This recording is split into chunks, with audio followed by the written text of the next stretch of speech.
हर खबर पर होगी आपकी पकड़। डाउनलोड कीजिए एबीपी लाइव ऐप। नमस्कार, सुबह के 10 बज रहे हैं। एबीपी न्यूज पर हाजिर हूं मैं, रोमाना इसाल खान। प्रधानमंत्री नरेंद्र मोदी का इंटरव्यू कोरोना काल में।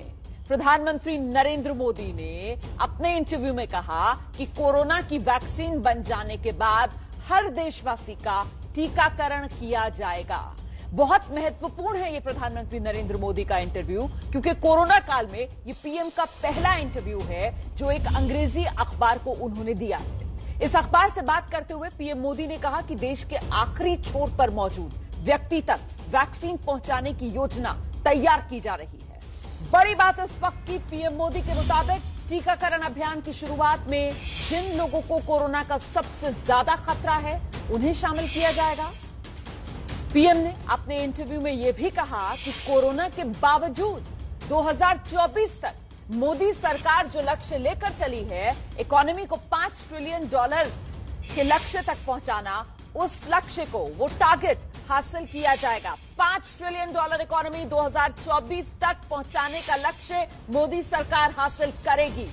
पीएम मोदी ने कहा है कि देश की इकोनॉमी उम्मीद से ज्यादा तेज रफ्तार से अब पटरी पर लौट रही है। अच्छा, इतना ही नहीं, पीएम की तरफ से यह जानकारी भी इस इंटरव्यू के जरिए दी गई कि भाई ईपीएफओ में ज्यादा लोगों का जुड़ना ये दिखा रहा है कि नौकरियों में भी अब तेजी आ रही है।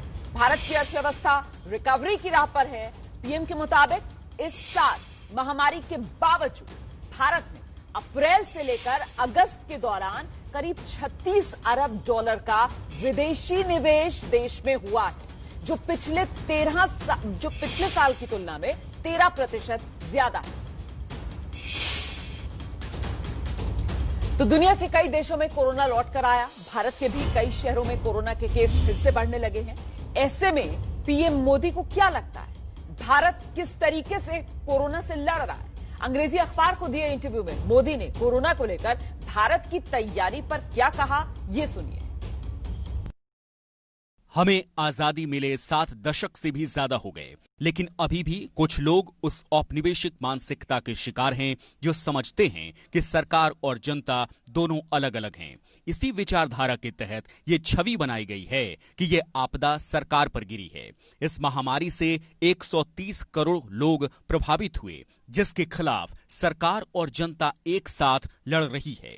जब से कोरोना की शुरुआत हुई तब से दुनिया के कई देशों में बढ़ते मौत के आंकड़े डरा रहे थे। उसकी स्वास्थ्य सेवाएं अचानक मरीजों के बढ़े बोझ से चरमरा रही थी। युवा और बुजुर्ग दोनों की मौत हो रही थी। उस वक्त हमारा एक ही लक्ष्य था कि भारत में ऐसी परिस्थिति से बचा जाए और लोगों की जिंदगी बचाई जाए। ये वायरस एक अज्ञात दुश्मन की तरह था। ऐसा पहले कभी नहीं हुआ था। जब आप एक अदृश्य दुश्मन से लड़ते हैं तो उसके खिलाफ एक प्रभावी रणनीति बनाने के लिए थोड़ा वक्त लगता है। हमें 130 करोड़ भारतीयों तक पहुंचना था और उन्हें इस वायरस के खतरे के बारे में बताना था कि कैसे हम अपनी और अपने परिवार के सदस्यों की जान बचा सकते हैं।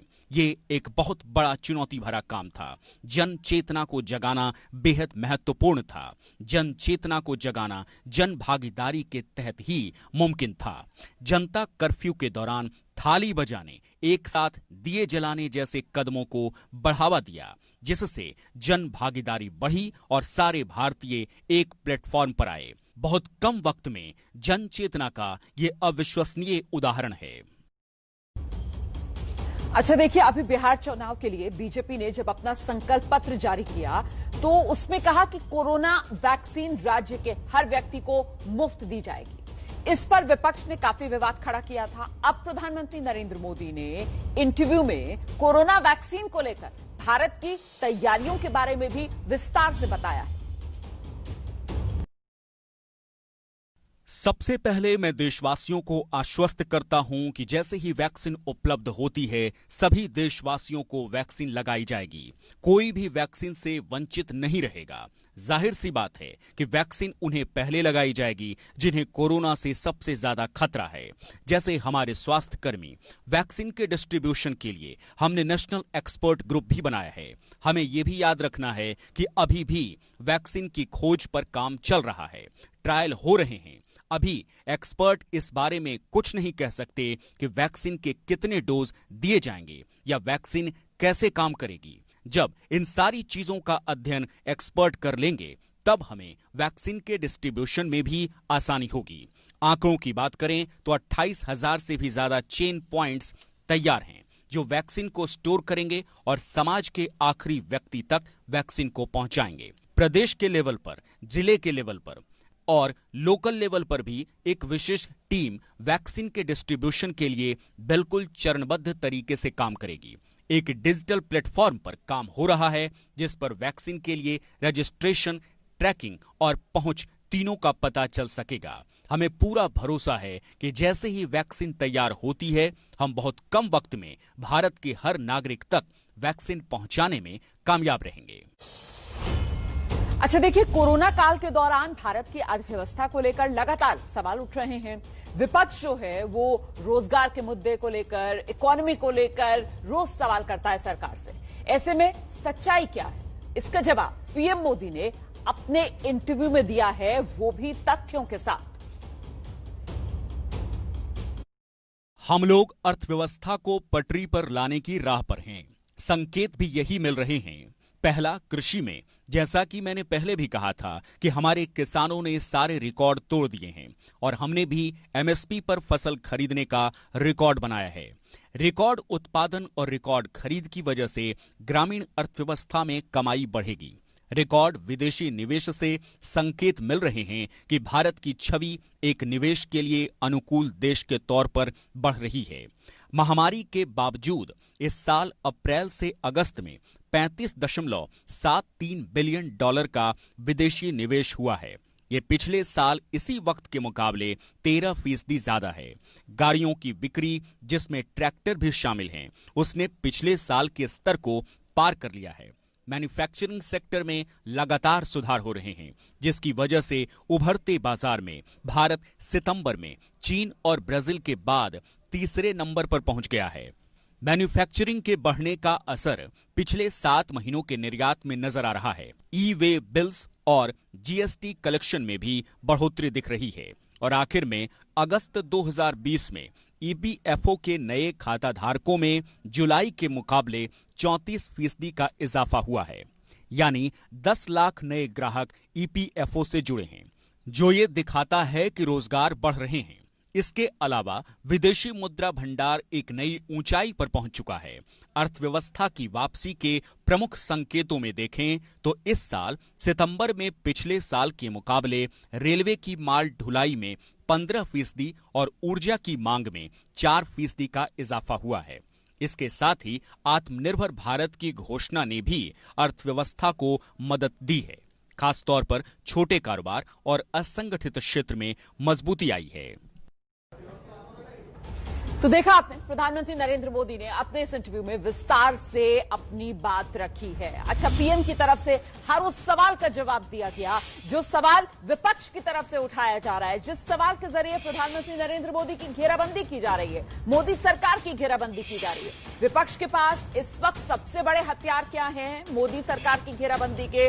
कोरोना का सामना सही तरीके से नहीं किया मोदी सरकार ने, इसे लेकर विपक्ष मोदी सरकार को घेर रहा है। अर्थव्यवस्था चौपट हो गई, मोदी सरकार ने मिसहैंडल किया, ये आरोप विपक्ष लगा रहा है। और अब जबकि कोरोना की वैक्सीन बताया जा रहा है आने वाली है, उसे लेकर मोदी सरकार के पास कोई प्लान नहीं, ऐसे आरोप विपक्ष लगा रहा है। लेकिन इन तमाम सवालों का बड़े ही विस्तार के साथ और तथ्यों के साथ प्रधानमंत्री नरेंद्र मोदी की तरफ से जवाब दिया गया है। मेरे साथ स्टूडियो में मेरे सहयोगी विकास भदौरिया जुड़ गए हैं। विकास से जरा विस्तार से समझते हैं कि इस पूरे इंटरव्यू को अगर देखा जाए तो वो बिग पिक्चर और बड़ा फोकस पीएम मोदी का अपने इस इंटरव्यू में क्या नजर आता है आपको विकास? देखिए, दो चिंताएं इस समय देश की। एक, जो गिरती हुई अर्थव्यवस्था है वो अगले कुछ दिनों में किस तरह से वापस पटरी पर लौटेगी, और दूसरी है कि कोरोना काल के बाद जब वैक्सीन आ जाएगी तो क्या वैक्सीन सही समय पर सही लोगों को और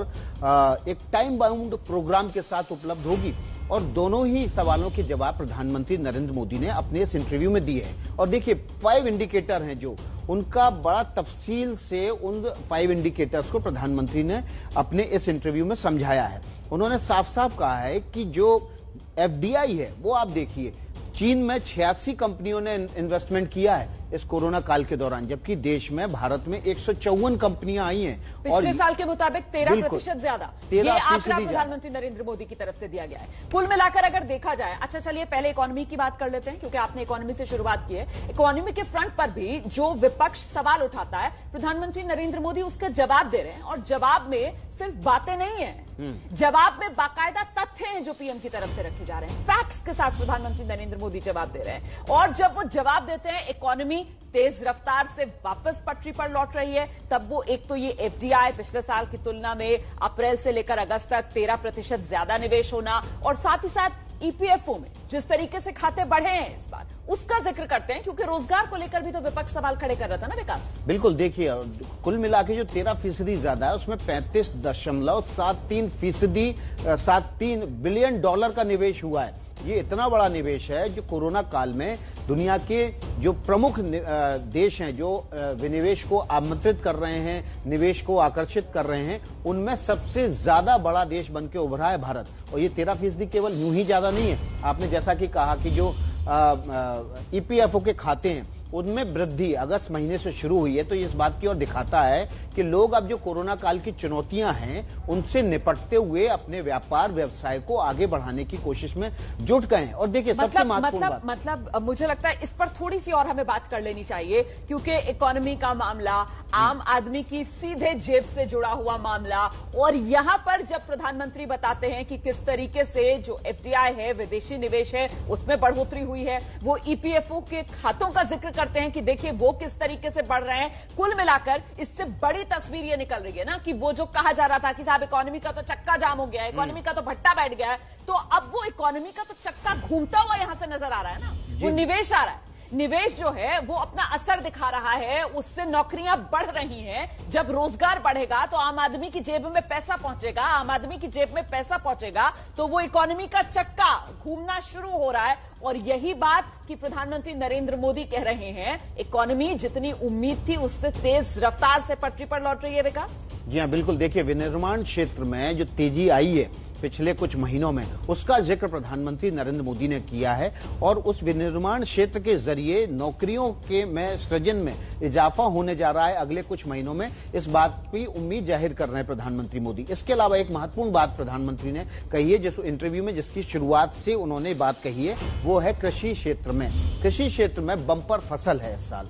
बंपर फसल के साथ साथ किसान बिल लेके आए हैं, यानी कि हर किसान को उसकी एमएसपी का मूल्य मिले, और इसके अलावा वो खुले बाजार में भी बेच सके, और केवल अपनी मंडी में ही नहीं बल्कि दूसरे राज्य में उसको अगर अच्छा रेट मिल रहा है तो वहां भी जा सकता है। इसके अलावा 28,000 कोल्ड स्टोरेज की चेन को क्रिएट करने जा रही है सरकार, जिसके जरिए किसान अपनी फसल को जब चाहे तब तक सुरक्षित रख सकेगा, उसको स्टोर कर सकेगा, और जब उसको सही दाम मिलने लगेगा तो फिर वो या तो उसको एक्सपोर्ट कर दे या अपने देसी बाजार में ही उसको बेच सकेगा। तो ये जो 5 बड़े इंडिकेटर हैं, जो 5 मूलभूत अर्थव्यवस्था के सिद्धांत हैं, उन सिद्धांतों को समझाते हुए प्रधानमंत्री का ये इंटरव्यू लोगों को सहज तरीके से समझाने की कोशिश दिखती है इसमें। बिल्कुल, लोगों को सहज तरीके से वो समझा भी रहे हैं, और इससे आम आदमी के मन में अब उम्मीद भी बढ़ेगी इस इंटरव्यू के बाद। और देखिए पीएम मोदी ने अपने इंटरव्यू में भारत में मैन्युफैक्चरिंग की योजना के बारे में भी विस्तार से बताया। ये भी सुनिए।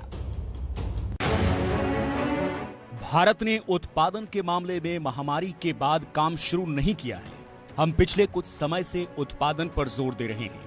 भारत नौजवानों का देश है और यहाँ कुशल कामगारों की कमी नहीं है, लेकिन भारत दूसरों के नुकसान से फायदा उठाने पर यकीन नहीं करता।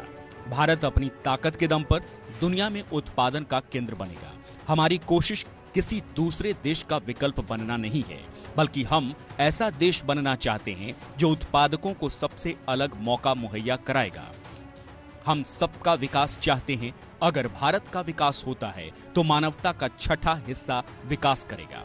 हमने देखा कि दूसरे विश्व युद्ध के बाद दुनिया में एक नई व्यवस्था बनी, ऐसा ही कुछ कोरोना के बाद भी होगा। इस बार भारत उत्पादन के दम पर आगे बढ़ेगा और ग्लोबल सप्लाई चेन को एकजुट करेगा। भारत को डेमोक्रेसी, डेमोग्राफी और डिमांड का फायदा होगा।